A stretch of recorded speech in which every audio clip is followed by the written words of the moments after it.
কনৌর আলপের উত্তরসূরি।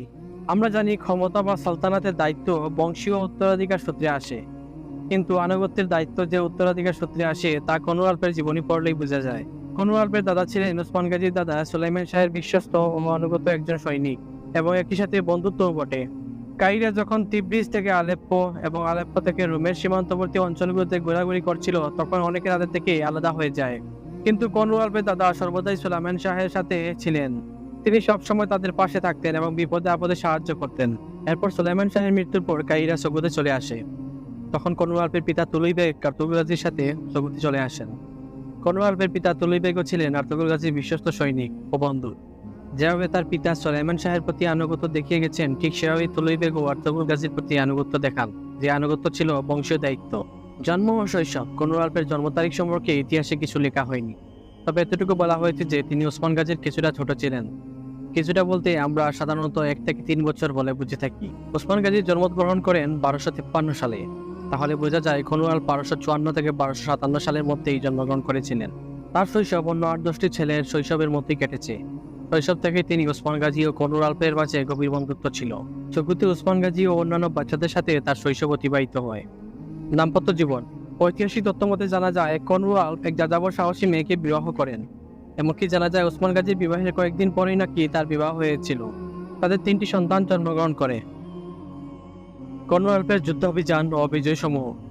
কনৌর আলপ তার জীবদ্দশায় অনেকগুলো যুদ্ধ করেছেন। প্রতিটি যুদ্ধেই তিনি বীরত্বের পরিচয় দিয়েছেন। তিনি ইনেগল বিজয়ের সময় কঠিন বীরত্বের পরিচয় দিয়েছিলেন। ঐতিহাসিক তথ্য মতে জানা যায় তিনি আব্দুর রহমান গাজী ও শামসা চাবুস আকচাকুচার সাথে অনেক যুদ্ধ করেন এবং উসমানী সাম্রাজ্যের সীমানাকে অনেক দূর পর্যন্ত বিস্তৃত করেন। আকিয়াস বিজয়। কনৌর আলপের বিজয়ের মধ্যে আকিয়াস বিজয় একটি গুরুত্বপূর্ণ অধ্যায়। সেখানে মানুষগুলো ছিল সাহসী। ইতিপূর্বে সেলজুকরাও চেষ্টা করে তা দখল করতে পারেনি। কনৌর আলপ মাত্র 5000 সৈন্য নিয়ে রওনা দেন আকিয়াস বিজয় করার জন্য। সন্ধ্যা অবধি সেখানে পৌঁছে যান এবং সকালে নামাজের পর যুদ্ধ শুরু হয়। আল্লাহ তাআলা মুসলমানদের বিজয় দান করেন এবং আকিয়াস উসমানী সাম্রাজ্যের সীমানার অন্তর্ভুক্ত হয়। কনৌর শহর বিজয়। এই শহরের আসল নাম হচ্ছে হ্যান্ডিভ। আকিয়াস বিজয়ের পরে তিনি এই শহর বিজয় করতে বের হন। আকিয়াস বিজয়ের চেয়েও এই শহর তিনি আরো সহজে বিজয় করে নেন এবং এই শহরকে বিজয় করার পর তিনি নিজের নামে এই শহরের নামকরণ করেন। ডুজস শহর বিজয়ী কনৌর আলপ। এই শহরটি তার সৌন্দর্য ও বাণিজ্যিক কারণে সবার রসানলে পড়ে। সবাই তাকে বিজয় করতে চায়। অবশেষে এই মহান যোদ্ধাও তা বিজয় করার জন্য বেরিয়ে পড়েন। পথে একটি ছোট কেল্লা পড়ে তিনি তাও দখল করে নেন। এছাড়াও কনৌর আলপ মদুর্নু, সাকারিয়া এবং মেলান বেসিন শহর জয় করেন। কনৌর আলপের ব্যক্তিত্ব। তিনি ছিলেন ওসমান গাজীর বিশ্বস্ত বন্ধু।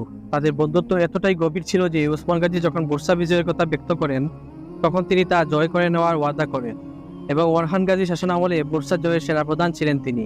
তিনি ওসমান গাজীর জীবদ্দশায় কখনো তাকে একা ছাড়েননি, সবসময় তার পাশে থেকেছেন। তিনি ছিলেন এমন এক সেনাপতি যার কাছে বড় বড় কমান্ডার ও গভর্নররা খুব খারাপভাবে পরাজিত হতো। তার বীরত্ব ছিল সবার নিকট প্রসিদ্ধ। তিনি সে সমস্ত অঞ্চলগুলো বিজয় করেছিলেন তার অনেকগুলোই তার নিজের অধীনে ছিল। তার মৃত্যুর পর এসব অঞ্চলগুলো শাহজাদা মুরাদকে দেওয়া হয়, যিনি ওরহান গাজীর পর সুলতান হয়েছিলেন। কনৌর আলপের মৃত্যু ও দাফন। ঐতিহাসিকদের তথ্য মতে কনৌর আলপ 1328 সালে মৃত্যুবরণ করেন এবং তাকে কোথায় দাফন করা হয়েছে এটা নিয়ে মতভেদ রয়েছে। তবে সবচেয়ে গ্রহণযোগ্য মত হচ্ছে তাকে ডুৎসে দাফন করা হয়েছে এবং সৌগতে তার বানানো কবর রয়েছে প্রদর্শনের জন্য।